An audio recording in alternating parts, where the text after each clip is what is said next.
Well, in the 50s, the early 50s, my father passed away.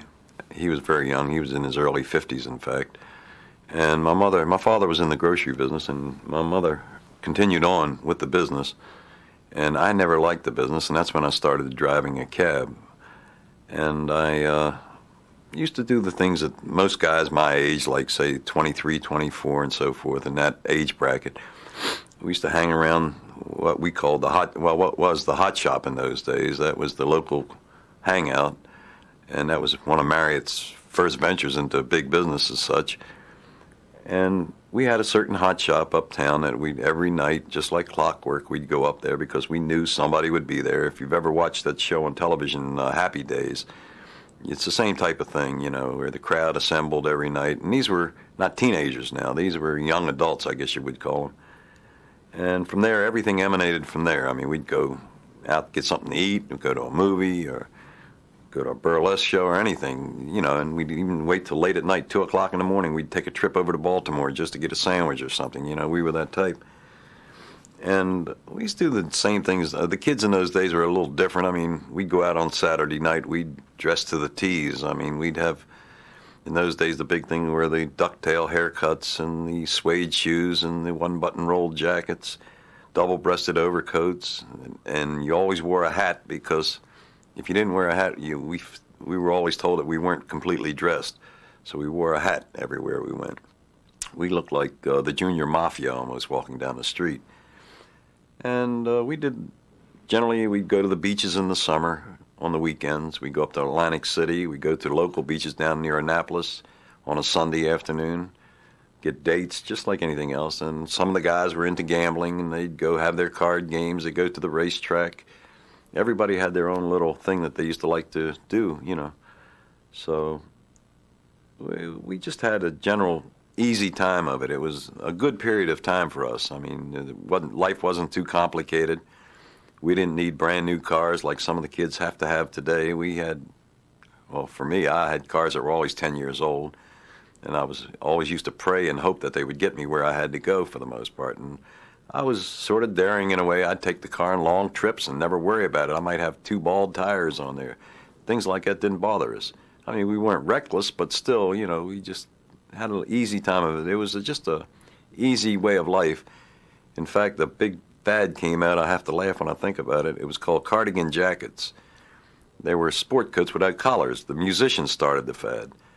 And I remember I got my first one, and my father looked at that, and to him that was so way out, he couldn't believe it. And even though I was wearing a tie and shirt, very neat, with the suede shoes and my perfect, I couldn't understand that jacket, though. And when I look at the kids today, some of the things they wear, and I look back at that was mild compared to what they're doing today, with their clothes. So the 50s were a good period of time. See, my father was a little different. As long as he had a roof over his head, he was from the old days, he believed in having a roof over your head, food on the table, and clothes on your back.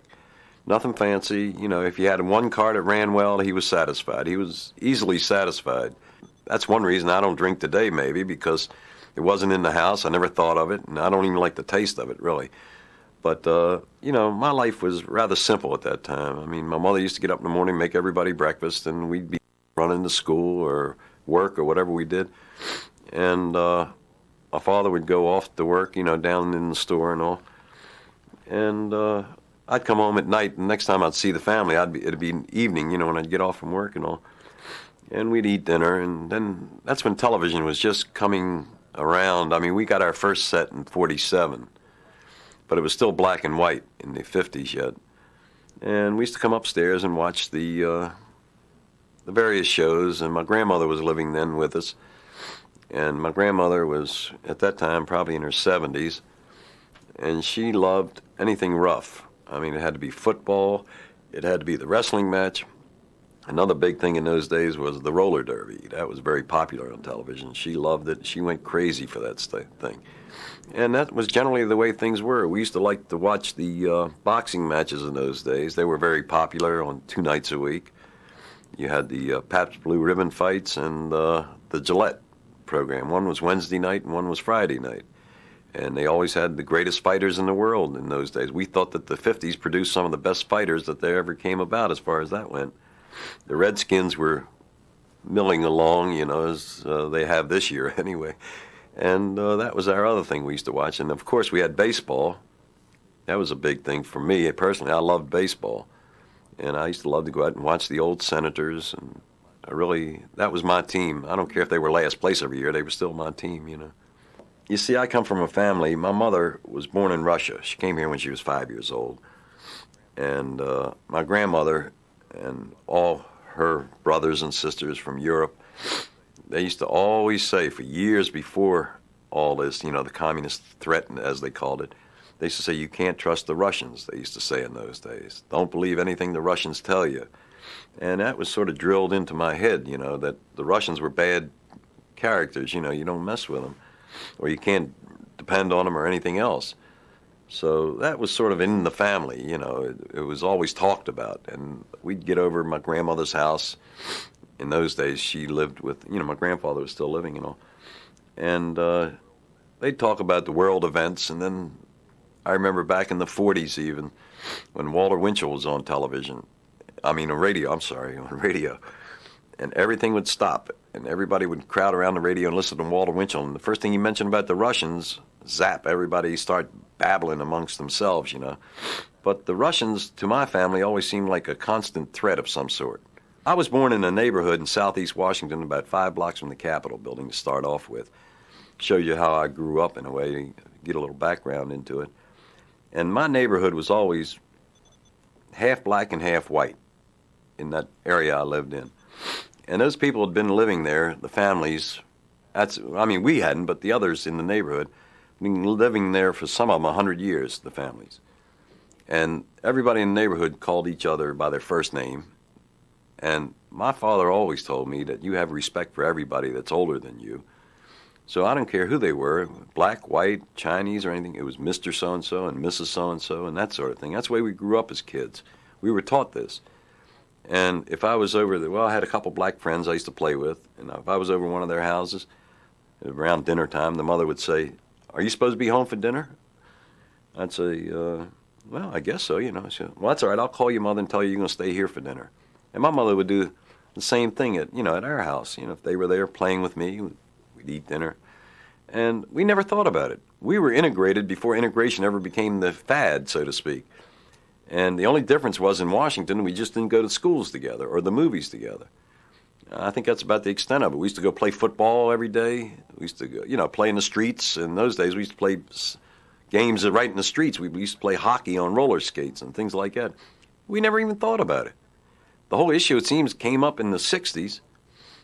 And I was almost stunned in the 60s in a way from all this, the integration and everything. Not from the, in the 50s too, when they started in the early 50s, when they integrated the schools and all. And then it dawned on me, what's been going on all these years? We've had separate schools. I didn't think about it in those days. Never even crossed my mind. One of the big things that I noticed, and I couldn't stand it at the time, it just got to me. Who was it? I think it was George Wallace or Faubus. I forget which one stood in the school door. I forgot which one it was and wouldn't let the black kids in. It was going to block the kids from... Wallace, that's right. And Wallace stood there, and I said to myself, how can a man do that? I just don't understand. I have a soft spot in my heart about kids anyway. And the thing is, I can't stand to see a kid denied an education, which every kid should have. And another thing, I can't stand to see kids go hungry, which I think is one of the total disgraces in this country when we have hungry kids on the street. But that got me thinking. I'm saying, what kind of people are these down here? Then, of course, you used to see the movies with the Ku Klux Klan running around, and burning houses and everything else. And I guess maybe I don't understand cruelty from one person to another. Maybe that's the bottom line. I don't know. I really don't. Right now, in this part of the 80s, the last part here, we're finally seeing a little peace coming about that they were fighting 30 years ago about. And basically it's the communists. It's not so much. But, the kids were right in a sense about getting out of Vietnam. I will give them that. They should have got out of that. That was a stupid war, a stupid thing all around. We got involved in it. We got in too deep. The French were the only smart ones. They walked out of there and left it. And they said, that's enough. We've had enough. They almost went bankrupt in France from that war. And we should have learned from the French how much money they lost, and they couldn't win it. So what do we have to jump in for? And now I see the benefits of not being in all these wars and everything. Kids are plenty smart today. They can get a good education. I don't say they are getting a good education, but they can get a good education. A lot of this is stemmed back from the 60s. They push for a lot of different things, reforms. I don't know exactly which ones, this, that, and the other, but a lot of things have happened to us now. We're doing pretty well in this country. I mean, we have a little financial problem, deficits and all that, but that's government. I mean, they will have those. But the only bad thing that's happened now, I don't know why, but we don't seem to be educating the kids as well as we should, for one thing. Do you see any of that as a result of some of the Well, 60s and what they did to education? Yeah, in the 60s they were laid back and a little too easy and, like they didn't care. And maybe some of that rubbed, these kids today, they see some of that. Maybe they picked it up a little bit, you know what I mean? I don't know. I mean, it's hard to say, but it's a shame. A big country like this with all the power and money and resources that we have, we can't do any better than what we're doing in the school system here. I don't mean to bring us into it, but still the school system should provide an education for these kids, and a good education. In fact, I can't understand why a kid can't go to college without any money. It's always been a thing in my craw. I can't understand why it's got to cost $10,000 a semester to go to school, and these kids can't afford it. College should be one step after high school. Just like you go from junior high school to high school, you should go from high school to college. And if you're not college material, at least go to a trade school after that, some type of technical school or trade. But make sure these kids get some kind of foundation so they can have decent lives. I was still relatively young, and here I am. I drove a cab, and I was driving the sightseeing bus in the spring and summer and all. I was putting in long days, anywhere from 10 to 14 hours a day some days, Depends on what happened. And we'd work overtime down at the bus company, and I'd have to work down there 15, 16 hours some day, just to run the tours. And in the season, some days I worked 7 days a week. When they got shorthanded, I had to come in on my day off and everything. And I didn't particularly appreciate these kids lolling around doing nothing, and here I am out there killing myself to keep a family going. And even today, I can't appreciate it. I still hack, and I'm still putting in my 12 hours a day. And as you can see, I'm not that young anymore. And when I see people just philandering their lives away like that, and just letting things go, it gets to me, I guess, and that's the way those guys appeared to me in those days. They just didn't care, They thought they were going to live off of somebody else. And God forbid you should ever give in to them and give them something, then you never get rid of them, too. They just hang on, you know what I mean, just like leeches. And I just couldn't understand it. I guess, like I say, I'm born in a different era when things were different, people were different. And even from that time, the 60s till today, the people have changed. They're a lot more lax today than they were even in the 60s. I feel. I don't know. I see this on the street all day long with the, running the cab and all. People aren't considerate today like they used to be. And that's another thing, those kids in the 60s, they weren't considerate in a lot of cases. They could care less what happened to you. It seemed to me some of them were so sweet that I couldn't believe them. I didn't know whether it was an act or what, But the minute you crossed them, I found out one thing. The minute you crossed their mind up with anything, like they were acting ultra sweet about something, oh, you poor man, or something like that, they'd come on with. If you did anything to disrupt their routine, you could see the ugliness come out in some of them. It was amazing. Not that I'm a big judge of people, but back in their mind somewhere, they had a lot of ugliness too. Not all of them, but a lot of them. And I don't know, they were different. And it got to me, like I say, because all me and all my friends were working hard, people younger than me at that time, in fact, relatives and friends. And we were, like they say, we were busting our hump trying to keep up with things, keep the rent paid, food on the table, clothes on the kids' back, send them to school, send them on their projects, their field trips, and have money for all these things, then have a little money left over at the end of the week so you could take your wife out to a club or a movie or something, so life wasn't really disappointing. At least you got something out of it, But you had to work. I mean, there was just no way you could get around it. But I remember one incident in Georgetown. They told the kids out there, it was back in the 60s too, that they didn't like the way they were dressing. They were sloppy and everything, so they told them that they're going to have to wear jackets and ties to class. sport coat or a suit coat or something. So the kids wanted to rebel, but they didn't know how to do it. So they did. They got all dressed up, and what they did, they didn't wear socks. I thought that was funny in a way. To me, it struck me funny. That was their way of rebelling, but that was a gentle way of rebelling. So that I can go along with because it got a little humor in it. And they weren't bad kids, you know, they were pretty decent kids, but they had to find a way to make a statement, and that was it, not wearing socks.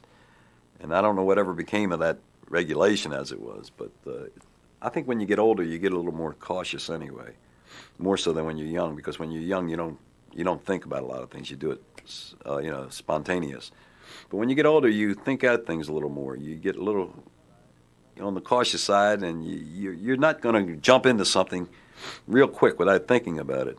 And I guess it made me that way. I mean, I became a little more conservative as time went on, and I think everybody does. Everybody becomes, from Democrats, they go to Republicans when they get older. It always seems that way. Everybody I ever talked to when I was young, they were all Democrats. Now I find that half the people I know are Republicans now. I don't know why, but that's the way it works out. Now, my father once said to me, I'll never forget this as long as I live, he doesn't like a reformer, or as he used to call him, a do-gooder in office. He used to call them do-gooders. And I said, why, Pop? He says, because every time they get in office, it seems like all the businesses go out. Nothing happens in business. They make it tough for a guy to operate in business. Then he would, add on to it. He says, I only want a man in office that I can get to. He says, that's the American system. And he says, and that system works. And I used to poo-poo the thing. I'd say, you can't be serious. I was full of ideals. I was going to set the world straight. And all. I said, you can't be serious. He says, when you get older, you'll understand what I'm saying. And as I got older, I started understanding what my father had said. And it made a little bit of sense. I mean, I still can't condone a guy going out, just out and out stealing, you know what I mean, a politician and all that. But it seems to work, in a sense, that system of you take care of me, I'll take care of you, and this, that, and the other. Like up in New York many years ago, they used to have what they used to call the ward healer. In every ward in New York City, they had one guy you used to go to with all your problems. He'd get you jobs, he'd get you health care, he'd get you food and everything. Well, when Lindsay became mayor up there many years ago, he wiped all that system out. And now what happened was everybody came down to City Hall to get what they needed. And City Hall couldn't handle it. So they they cut off their left arm, what's the old expression? Cut off their nose to spite the face. And that's what happens. I don't like to be real liberal, and I don't like to be real conservative. I like somewhere dead in the middle, moderate, I guess is the better word to use. I don't like crowds, first of all. I mean, after working out on the street all day long, smelling these gas fumes and arguing with people over the fare in the cab and having bratty kids breathe in my face with colds and give me the cold I've got, things like this. When I get home at night, believe me, I shut the door and I stay there. The only way I know anything about the outside world nowadays is what I see on television with the newscasts and the documentaries that I watch.